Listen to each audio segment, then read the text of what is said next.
পাম্পে তেল না পাওয়ার কারণে গরুর নেদা ফালাই না উষা দিয়া মানুষ খাফানি শুরু করছে কয়েকজন টেম্পু চালক।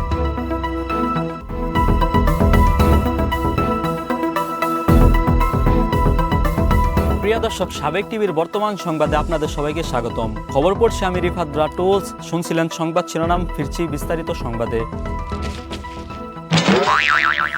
তেল না পাইয়া স্থানীয় পর্যায়ে কয়েকজন টেম্পু চালকরা টেম্পু থুইয়া গরু নেদা ফালাই না উষা দিয়া মানুষ খাফানি শুরু করছে ঢাকা, ময়মনসিংহ, রাজশাহী, বরিশাল, চট্টগ্রাম সহ দেশের বিভিন্ন স্থানে।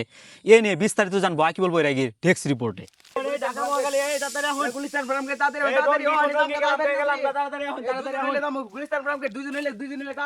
প্রিয় দর্শক, বাংলাদেশে তেলের সংকটের কারণে কিন্তু টেম্পু চালকরা কিন্তু টেম্পু চালানো বাদ দিয়ে কিন্তু উষা দিয়ে মানুষ বিভিন্ন জায়গায় পৌঁছে দিচ্ছে। আমি দু একজন টেম্পু চালকের কাছে জিজ্ঞাসা করবো কি কারণে আপনারা এই উদ্যোগটা নিয়েছেন। ভাই, আমরা তো তেল পাইতাছি না, টেম্পুর তেল নাই। এখন তেল না পাইয়া মনে করলেন লাস্টে যে ওখানে উষাদা মানুষ খাবানি শুরু করছে। এটা কি ভাই সম্ভব? উষা দিয়ে কি মানুষ মহাখালী পৌঁছে দেওয়া সম্ভব? কি করেন ভাই, অসম্ভব বলতে কোনো জিনিস আছে? খেতাতালি যাওয়া দলে মেয়া এক মুখে খালি জামুই একে যাই খালি দেখা আমি ঢাকা যায় পৌঁছেতেছি। আচ্ছা ভাই, এখান থেকে একজন লোক মহাখালী পৌঁছে দিতে কয়দিন সময় লাগে আপনার? ওখান ভাই কয়দিন আগে টাইম আছে, ওখানে আমি আমার টাকা কামাই করে রাখবো।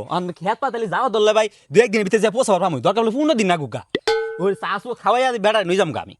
তা ভাই, আপনার কেমন উদ্যোগ? আপনি যে টেম্পু চালানি বাদ দিয়ে উষাটা নইছেন। টেম্পো তেল তো নাই, খালি হয়েছে অনেক এমনি বই থাকুন যায় এদিকে উষা মুছা এনে নামছি। আগে ধরে রাস্তা দেখাতাম, ওখানে তেলে আর সুবিধা হলো না, খেত বেচা যাবো মাইচের গিয়ে গোয়ালি চলি চিবাচ কথা ছুটমু এক মি ঢাকা যে বসাইলি বুঝুন না। তেল তো নাই, কি কিছু করতে সরকার তো বলতেছে দেশে পর্যাপ্ত পরিমাণ তেল আছে। সরকার তো ভাই বেশি তেল আছে, কিন্তু আমরা তো ভাই তেল পাইতেছি না। ব্যবসায়ীরা মনে সিরিট করে তেল তো আটকে দিছে। তা ভাই ভাড়া কেমনে কি নিতেছেন? ভাড়া কেমন নিয়ম ভাই, যে যেরম দেয় ভাই, কেউ 10-20 হাজার দিয়েছে। 200-300 টাকার ভাড়া, 10-12 হাজার টাকা, এটা আপনি কোন ধরনের আলাপ করতেছেন? এটা কি আপনি গাড়ি ভাই শুন উসাই করে মাথায় করে নেই ফুট কিতা পাম বাইরে পরে কেবল যে ঠেলা যায় নিতাম না তো গাড়ি ভাড়া। এটা গাড়ি যে খালি গেল গিয়া মাথায় করে নিয়ে যায়, কম যাতা নাকি ভাই? সবই বুঝলাম ভাই, কই আপনার তো কোনো প্যাসেঞ্জার দেখতেছি না। কোনো লোকজন কি যাতায়াত করে না? গ্রাম অঞ্চল ভাই বুঝুন না, হারা দিনে 1-2 ডেলি চলে, এত নাকি বড় হ ভাই। আমি তো ফার্ম গেট সিরিয়াল ধরছি ভাই, আরে সিরিয়াল ফার্ম গেট আমার বড়া, ফার্ম গেট সিরিয়াল আমারটাই বোন ভাই। আমি ফার্ম গেট যাবো, ইমার্জেন্সি হওয়া না হারা দিন টিভি পাইতেছি না বুঝছেন। ফার্ম গেট যাও না গোজে ফেলু হারা দিন একটা টিপ পাইছি, টিপ মাই রাহি কারণ গান তাতেন গান তাতেন পাম বাইরে বলবো জায়গা আমার কাছে দেবো, পাম বাইরে পাম বাইরে রাখছে না, আমরা খেলে করব জায়গা নেই। প্রিয় দর্শক, দেখলেন যাত্রী কিন্তু অনেক আরামসে চলে যাচ্ছে ফার্মগেট।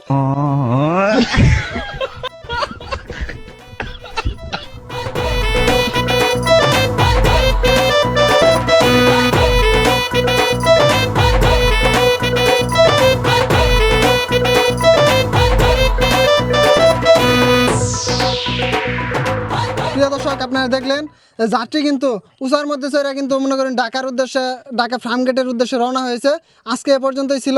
পরবর্তী কোনো নিউজ পেলে আমি আপনাদেরকে অবশ্যই জানাবো। আকিবুল বৈরাগী, সাবেক টেলিভিশন, ময়মনসিংহ।